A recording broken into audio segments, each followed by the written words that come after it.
Hi everyone, day 6 of the 31 Days to Get Organised challenges, where we continue our journey through memory clutter. Now today, I want you to focus on items that remind you of an important event in your past.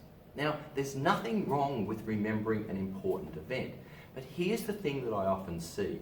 I go into homes where families still have a ton of stuff from a wedding from many years ago, or a ton of items from every child who's been born, or still paperwork or books or items from a past job that they held. Now, none of those is a problem unless it's starting to overwhelm you. And in my experience, less really is more when it comes to those items. You're not going to forget those memories, you're not going to forget those great events, but open up your space by really freeing it up and letting go of some of that memory clutter that really is about trying to relive old memories, old events, and past glories.